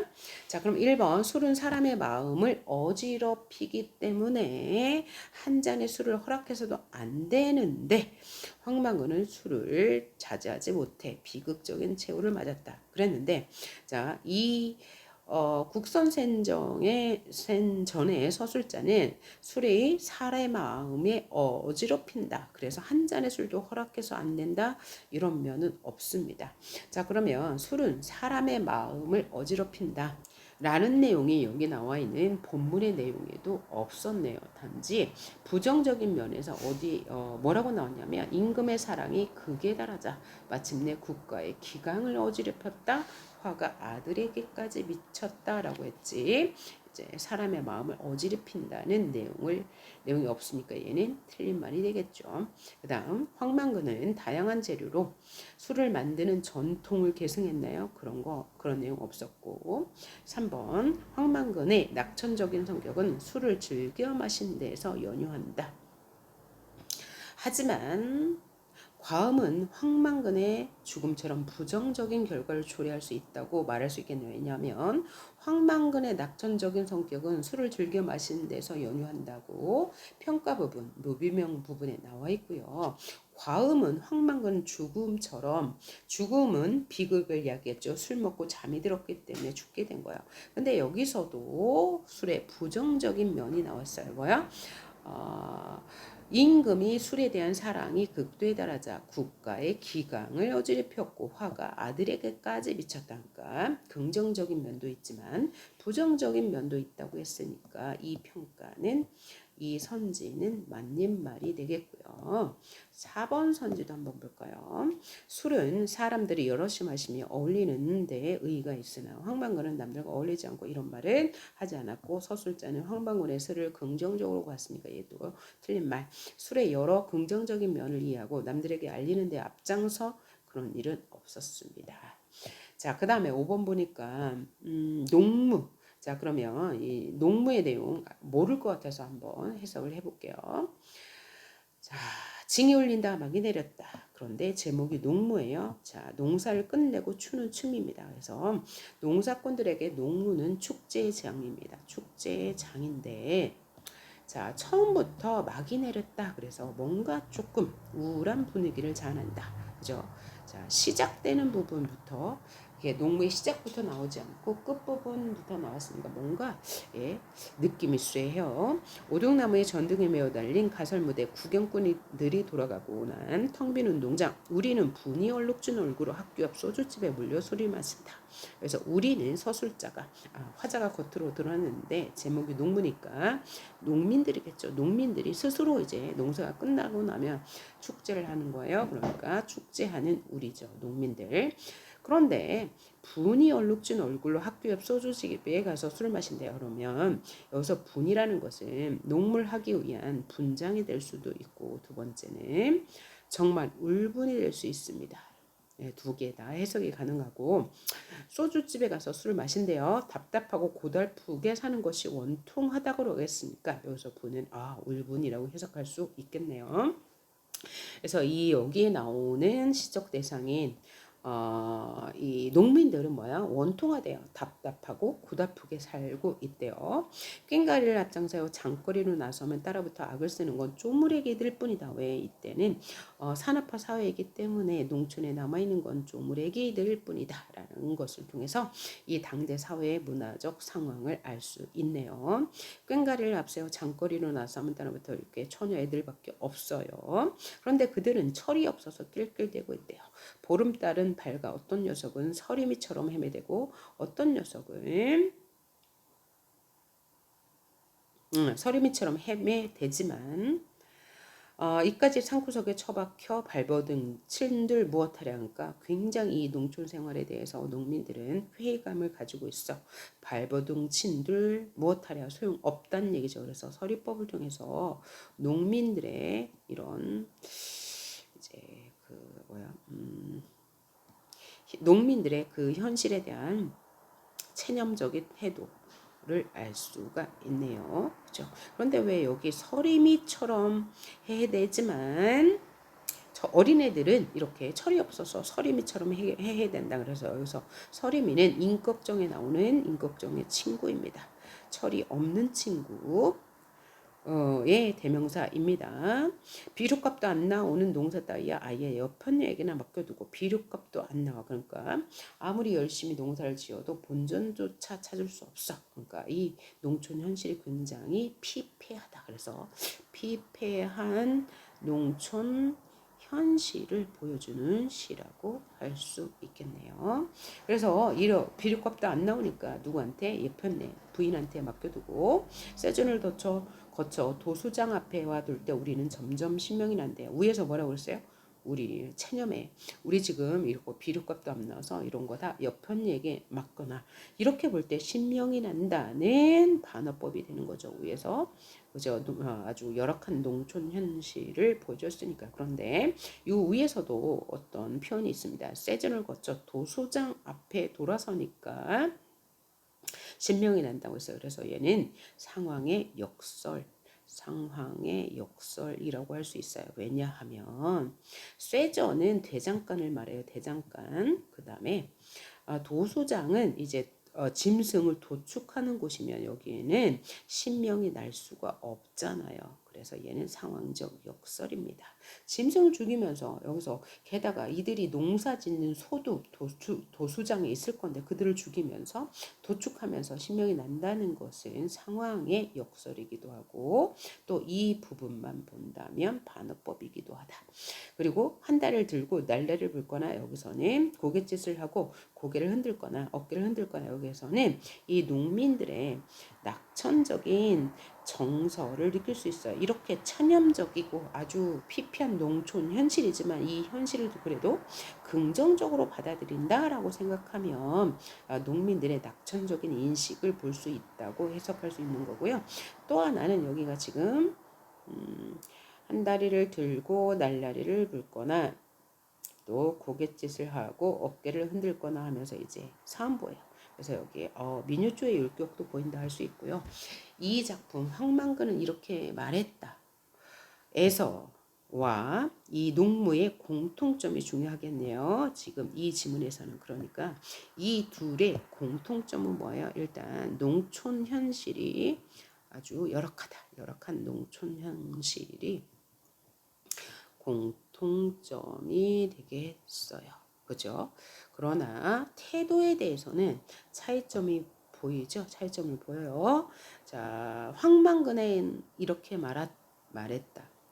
이제 농민들은 체념하지 않고 뭔가 이 현실을 바꿔보려고 걸기대회도 나가죠. 그러니까 약간 의지적이라고 할 수 있는데 여기 농무에서는 체념을 하죠. 그러니까 체념적인 태도를 보여서 태도적인 면에서 이제 차이가 있다라고 볼 수 있겠네요. 그래서 이 정도 하시면 문제를 풀 수 있겠는데 문제가 윗글에서 드러난 부조를 위한 농촌 현실의 단면을 보기 위해서 직설적으로 드러낸 부분이 어디냐라고 물어봤어요. 그럼 어디입니까?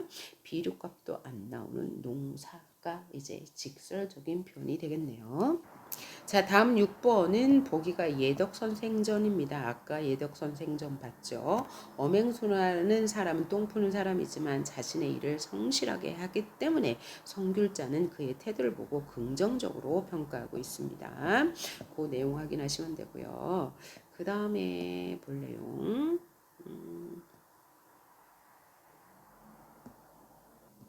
다음 문제 7번을 볼게요. 윗글의 민씨와 이장의 대화로 볼 때 민씨가 이장에게 하고 싶은 말을 시로 썼다면 어떤 내용을 쓸까요? 자, 민씨는 황만근이 없어져서 황만근을 빨리 찾아야 되겠다라고 생각해서 이제 마을회관에 사람들을 소집했고 이장에게 왜 굳이 당신은 차를 타고 갔으면서 황만근에게 경기를 끌고 가게 했냐라고 말했더니 이장은 굉장히 아주 이기적으로 말했어요. 자신의 책임을 회피하면서. 그러면 민 씨는 이장에게 무슨 태도? 비판적인 태도를 보일 거예요. 그리고 민 씨의 이기적인 면모를 비판하겠죠. 그죠? 이기적인 면모를 비판할 거예요. 그럼 그런 내용이 있는 걸 한번 찾아볼까요? 1번. 나는 이제 너에게도 슬픔을 주겠다. 이거 아까도 나왔죠. 예요? 공동체적인 삶. 이건 안 나왔네요. 슬픔이 기쁨에게. 그러면 읽어볼게요. 나는 이제 너에게도 슬픔을 주겠다. 그럼 여기서 너는 무슨 사람? 기쁜 사람이죠. 기쁜 사람. 기쁜 사람.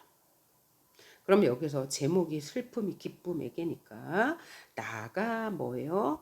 슬픈 사람이죠. 나가 슬픈 사람 슬픔이고 너가 기쁨에게 그래서 기쁨에게 슬픔이 말하는 거예요. 나는 이제 너에게도 슬픔을 주겠어. 사랑보다 소중한 슬픔을 주겠어. 그러니까 이 역설적이게도 슬픔이 사랑보다 더 소중하대요. 그 이유가 있겠죠. 겨울밤 거리에서 귤 몇 개 사놓고 귤 몇 개 놓고 살아온 추위에 떨고 있는 추위에 떨고 있는 할머니에게 귤값을 깎으며 기뻐하던 너. 여기서 너는 기쁨이죠. 그죠? 기쁨이 너에게 슬픔의 평등한 얼굴을 보여주겠다. 그러니까 이 너는 기쁨인데 슬픔을 몰라. 그래서 이 불쌍한 할머니 추운 겨울에 귤을 팔고 있는 할머니 이제 소외계층이 되겠죠. 힘든 사람들 힘든 사람들이 장사를 하고 있는데 거기에서 귤값을 깎는 너는 뭐야? 너도 이제 슬픔을 알아야 돼라는 거죠. 그럼 여기서 슬픔은 뭘까요? 다른 사람을 생각하는 마음이겠죠. 이건 뭐야? 그러니까 이 슬픔이라는 것은 이타적인 마음이고, 그럼 이 너는 지금 기쁜 마음이니까 이기적인 마음이다라고 생각하시면 되고, 그러면 슬픔은 너, 기쁨에게 무슨 말을 해주고 싶어요? 너도 이타적인 생각을 좀 가져봐. 어쩜 그렇게 개인적이니? 너는 고통을 모르는데 이 할머니가 이렇게 고통받고 있는데 그 할머니에게 뭔가 더 요구해서 되겠어? 이런 마음이죠. 그러니까 얘는 지금 맞는 태도의 너의 이기적인 마음을 비판해라는 것과 맞는 표현이고요. 그럼 2번 선지는 무슨 말을 하는지 한번 봅시다. 흔들리지 않고 피는 꽃이 어디 있으려니까 모든 꽃은 흔들리면서 핀다 라는 거죠.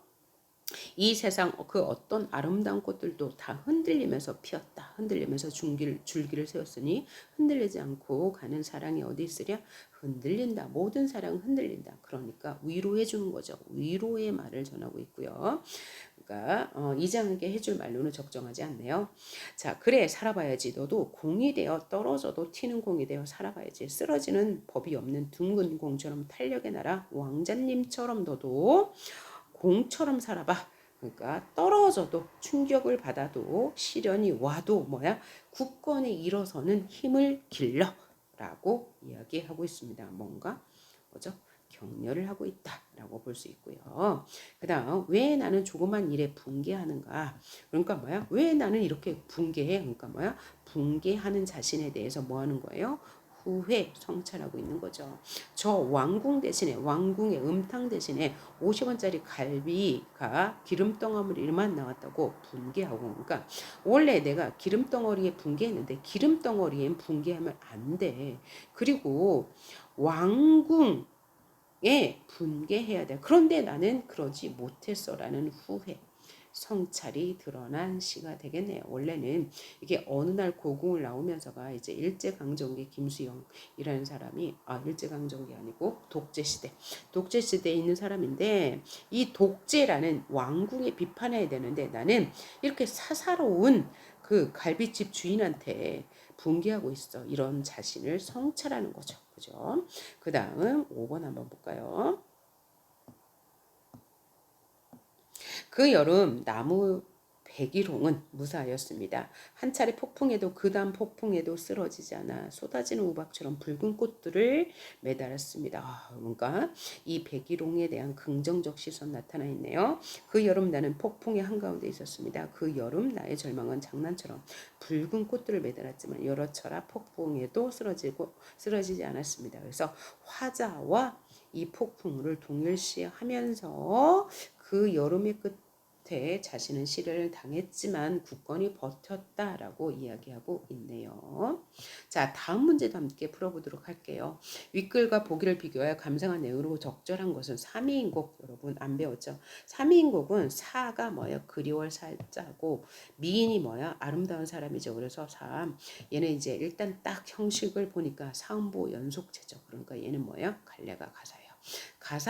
가사인데 제목이 그러니까 작자가 있어. 그러면 이 작자의 주인공은 사대부고, 자, 내용이 그리워요 미인을. 그러면 사대부는 이 정말 개인적인 사랑을 노래하진 않잖아요. 그래서 여기서 그리워하는 미인은 누구이다? 임금이다. 조선 정기의 가사는 충신 연주지사 아니면 자연친화의 내용을 자연친화와 같은 관념적인 내용을 다뤘는데 여기는 삼인곡이니까 임금에 대한 충성을 맹세하는 글이다 라고 생각하시면 되겠습니다. 꽃이고 새잎난이 녹음이 깔렸는데 나위 적막하고 수막이 비어있다. 나위, 수막은 방 안의 인테리어 소품들입니다. 그래서 자신은 지금 님이 없어서 외롭다라는 말을 하고 있네요. 부용을 걷어놓고 공작을 둘러보니, 그러니까 인테리어를 바꿨어요. 가뜩 시름이 많은데 날은 어찌 기뒀던 거 이렇게 기니, 임금이 너무 길어서 하루가 너무 길구나 이런 얘기예요. 원한금 베어놓고 오색선 풀쳐내요. 금자에 걷어내요. 임의 옷을 지었는데 수품은커녕 제도도 같았다. 솜씨도 좋고 와 격식도 훌륭하네. 명품이네. 산호지게 위에 배곡함 담아두고 님에게 보내오려 임계신대 바라보니 자 산인가 구름인가 멀기도 멀구나라고 그랬어요. 그러니까 나는 임금이 그리워서 임이 그리워서 옷을 지어 가지고 이것을 보내려고 먼 산을 바라봤는데 뭐 때문에 못 보내요. 산과 구름이 험해서 머우도 멀시고 험하기도 험해서 나는 못 보내겠어요. 그러면 여기에서 산과 구름은 나와 임 사이를 가로막는 장애물. 이 장애물은 바로 자신은 충신이니까 얘네들은 아마 간신이 될 거예요. 천만리 가는 길을 뉘라서 찾아갈고 이 천만리 길을 찾아갈 수가 없구나. 가거든 열어두고 날인가 반기실까 한가. 내가 만약에 간다면 님은 나를 반겨주실까라는 의구심이 들어있어서 이 충성스러운 신하가 임금을 향한 그리움의 내용을 담은 가사이다 라고 생각하시면 될 것 같고요.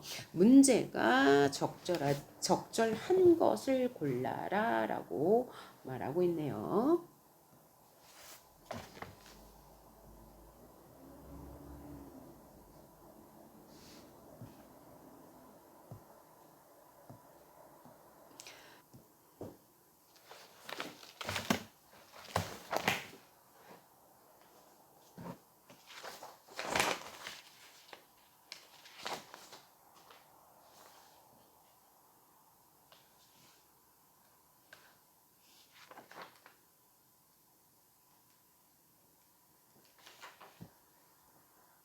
황만근이 마을 그 회관에 모여서 황만근이 왜 없어졌는지 그에 대한 이야기를 하고 있는데 대화 상대는 마을 사람들과 민씨인데 민씨와 마을 사람들에 대해서 비판적인 태도를 전혀 보이지 않았고요. 이 3인국도 역시 임금을 그리워하는데 대화 상대도 없을 뿐더러 독백이니까 얘는 독백체거든요. 만약에 있다 한들 그 상대는 임금인데 그에 대해 비판적인 태도를 보일 수 없겠죠.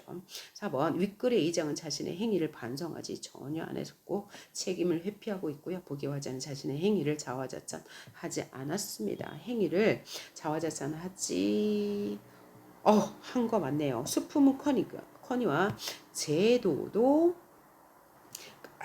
갖추었다고 했으니까 자화자찬에 맞네요. 자기가 옷을 지었는데 이거 완전 명품이야 라고 했으니까 이 3인국에는 자화자찬의 태도가 있습니다. 5번 윗글의 이장은 다른 사람들의 행동을 추측하며 이야기하고 있고 보기의 화자는 다른 사람의 내면을 궁금해하고 있다. 자 그러면 윗글의 이장은 다른 사람의 행동 누구? 황방근이 사라졌죠. 그 이유를 뭐라고 추측하고 있어요? 어디서 술 마시고 꼬꾸러 자고 있다라고 추측했고요. 보기의 화자는 다른 사람이 누구예요? 임금. 님이 되겠죠. 님이 내가 찾아가면 반기실까라고 하면서 궁금해하고 있다고 했으니까 맞는 말이 되겠네요. 9번 문제 볼게요. 위 작품의 문장을 발췌해요. 이 작품의 문장과 표현상의 특징이 유사한 것을 찾는 활동을 했대요. 그럴 때 적절하지 않은 것은 이랬어요. 그러면 선지를 보면서 판단하면 되겠죠. 1번 똥구덩이를 파고 우리를 짓고 벽돌을 찍는 일 또한 황만근이 동네 사람 누구보다 많이 했다. 이런 내용 나왔고요. 자, 마을 길 풀깎기 이타적인 태도 보여주고 있네요. 뭐뭐 등을 했대요. 그래서 황방근의 이타적 태도에 대해서 말하고 있고 자 비교를 해볼게요. 흥보 안에 품을 팔제 5, 6월 박갈기와 구시월 김장하기 이런 것을 했대요. 여기 서술 방식 뭐예요? 열거. 그 다음에 위에 황만근도 이제 자신이 한 행동을 뭐였습니까? 열거했죠. 그러니 맞는 말이 되겠네요. 2번 선지 볼게요. 옳지 않은 것 고르는 거예요. 국도의 차들이 미치귀의 맹구로 쌩쌩 달리는데 받침은 우예라고 라고 하면서 뭐 썼어요? 사투리를 썼어요. 그래서 사실성과 현장감을 높여줬는데 벌떼 같은 굴로사령 와르르 달려들어 춘향의 머리채를 시전 연출 감듯 휘휘 칭칭 감아주고 훨씬 너른동 연뜰에 냉동이죠. 여기서 공통점 뭡니까? 쌩쌩. 여기서 뭐예요? 휘휘 청청 이거 뭐죠? 음성 상징어라는 표현법이 똑같네요. 그 다음에 망거이지 방거이지 뭐예요? 언어 유희 그죠? 음의 유사성을 통한 언어 유희 보이고요. 그 다음에 너의 서방인지 남방인지 그죠? 유사 의문을 통한 혹은 발음의 유사성을 통한 언어 유희 맞네요. 4번 이 자식이 네 앞에서 눈가리를 똑바로 뜨고 소리를 뻑뻑 질러 쌌노. 아이고 나 죽는다. 밥을 며칠씩 굶은 놈을 뭘 처먹고 똥눈다고 못 살겠구나. 그러니까 여기서 눈가리 비속어 뭘 처먹고 비속어 사용 똑같이 나타나 있네요. 비속어 표현법 보는 거니까요. 그 다음에 5번 봅시다. 황망근은 돌아왔다. 이제 마지막 묘비명 첫 부분이죠. 묘비명 부분의 평가. 그의 아들이 그를 안고 돌아왔다. 한 항아리 안 되는 그의 뼈를 안고 돌아왔다. 여기 무슨 법이라고요? 점칭법. 점점 문장 구조가 커지고 있어요. 확대되고 있습니다. 붉은 치마 입은 기생들은 흰손 높이 춤을 추고 지화장 덩실덩실 소리에 마음이 심란하구나. 여기는 서술자의 개입 혹은 편집자의 논평 드러났네요. 여기는 그죠? 논평은 없습니다. 그래서 얘는 틀린 말이 되겠습니다. 10번 문제를 보니까 A를 참고할 때 윗글과 가장 어울리는 시조를 고르래요. A는 뭐냐면 이 황망근의 효심, 어머니를 위해서 고등어 이거 사오기로 한 부분이거든요. 그러면 효심이 나타나 있는 시를 찾아야 돼요. 자, 1번 봅시다. 오늘도 다 새겄다 호미 메고 가자스라. 그러면 오늘도 다 날이 샜다. 그러니까 아침이 되었다. 호미 메고 가자. 뭐야? 근면하게 일하자라는 거예요. 내 눈 다 메거든. 너의 눈도 메어주마. 이게 뭐야? 상부 상조하는 모습이죠. 오는 길에 뽕 따다가 누에도 먹여줘. 아주 근면하고 부지런하게 일하고 상부상조하자라는 거니까 효심과는 관계가 없네요. 2번 어버이 살아계실 때 섬길 일난 다 해여라. 그러니까 무슨 뜻이에요? 어버이가 살아있을 때 섬겨 공경해. 지나간 후면 뭐야? 어버이가 돌아가시면 애달다 어찌하랴. 애달파 한들 소용없어. 평생에 고쳐 못할 일이 이뿐인가에 이뿐이 뭐예요? 바로 섬기. 어버이가 살아계실 때 섬기라는 거죠. 그러니까 얘는 효도와 관계 있는 거 맞는 말이 되겠네요. 3번 홍지를 다 떨치고 죽장망에 집신 짓고 홍지는 뭐냐? 세상이라는 얘기예요. 속세. 속세 자연과 대비되는 공간이라고 했어요. 죽장망에는 그냥 지팡이라고 하시면 되고 지팡이 짓고 현금을 둘러매고 현금은 뭔가 악기인 것 같죠. 자 어디로 들어갔는데 어디서 짝이른 항려성이 구름밖에 들린다라고 했어요. 그러니까 얘는 동천으로 동쪽으로 가니 어디서 짝이른 항려성 학의 소리가 구름밖에 들린다. 이거 만족감이죠. 그죠? 자연이 너무 아름답네. 이 사람 지금 속세를 떠나서 자연으로 왔는데 너무 만족해요. 그 다음에 이와 흩뿌릴째 울며 잡고 이별한 님. 그러니까 뭐죠? 님에 대한 그리움이죠. 안 봐도 그죠? 추풍낙엽에 저도 날 생각할까 천리에 외로운 꿈만 오락가락한다. 이게 황진의 시조예요. 임을 그리워하는 시조. 그 다음에 지당에 빛 뿌리고 양류에 내낀제. 지당은 연못에 비가 내리고 양류 버드나무에 냇물을 끼었는데 사공은 어디 가고 빈배만 남았네요. 그래서 빈배 객관적 상관물 화자의 마음이 외롭다는 거죠. 석양의 짝이른 갈매기는 오락가락 하는데 그러니까 이 뭔가 이제 적막감 쓸쓸함 이런 정서가 나타나네요. 그래서 이런 식으로 이제 선지를 해석하는 방법 보여줬고요. 그 다음 문제를 보니까 꽃빛단이라는 소설이 나왔습니다. 보기에 꽃빛단이라는 소설을 이제 제가 스포해 드린다면 꽃빛단리라는 사람은 이시성을 가진 캡틴이라는 얘기예요. 그러니까 이 사람은 캡틴이라는 별명을 가지게 된 이유가 뭐냐면 이 사람은 이제 일제강점기부터 이제 6.25 전쟁을 거치고 전쟁 후까지 거치는 직업은 의사인 사람인데 이 사람은 굉장히 이기적이고 시대에 시대에 따라서 이제 변모하는 전혀 이타적이지 않은 아주 이기적인 삶을 사는 사람입니다. 그럼 이 사람은 비판의 대상이 되겠네요. 그죠? 자, 그러면 이 부분 잠깐 읽어보면 그는 새로운 환자의 초진에는 병에 앞서 우선 그 부담 능력, 즉 경제력이 있는지 먼저 그죠? 확인한 다음에 경제력이 없으면 그를 받지 않았대요. 굉장히 이기적인 사람이라는 거 알 수 있죠. 그러면 문제가 뭐냐면 거리가 먼 걸 찾으라고 했습니다. 1번. 황망근은 재물에 욕심이 없지만 그는 욕심이 있다라고 해서 그럼 맞는 말이죠. 황망근은 아예 뭐 재물이 욕심이 없어서 뭐 아무 생활을 한다는 게 아니라 자기 욕심을 채우기 위해서 어떤 행동을 하진 않는다는 얘기고요. 앞에서부터 보니까 껍빛단 이의 이 의사는 그죠? 환자 진료할 때도 그 사람의 병 보다는 그 사람의 경제력을 먼저 본다. 그래서 변변치 않으면 보지 않는다 라고 했으니까 맞는 말이 되겠죠. 2번 함광근은 남들이 꺼리는 일도 마다하지 않지만 그는 껍빛단 이의 그는 계산적인 삶 맞죠? 그죠? 이해타산적인 삶. 그 다음 이기적인 삶. 3번 황망근은 공동체를 위해 헌신해 뭔가 희생하지만 그는 자신의 이익만을 위해 행동한다. 그럼 맞는 말 4번. 황망근은 모든 사람을 공평하게 대하지만 그는 외적인 조건에 따라 그죠? 돈이 있냐 없냐에 따라서 행동이 달라지는 거 맞는 말.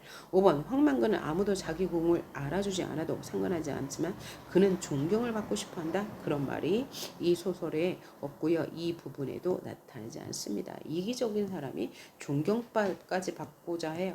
너무 욕심 많은데요. 그리고 이 부분에는 돈에 굉장히 연연한다라는 내용만 나와 있습니다.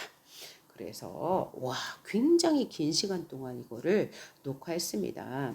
이 세 번째 파일이 1시간 40분이나 되는데요. 좀 놓치는 게 없나 싶어가지고 최대한 자세하게 해설했고 이 황망근은 말했다는 총 3개 파일이 있습니다. 첫 번째 파일은 출제 포인트, 두 번째 파일은 문제 분석, 그 다음에 세 번째 파일은 문제 분석과 이 수능형 문제 외부 지문 주로 풀어봤습니다. 이 정도를 정확하게 이해하셨다면 이 황망근은 이렇게 말했다는 틀릴 문제가 없을 것 같습니다. 수고하셨습니다.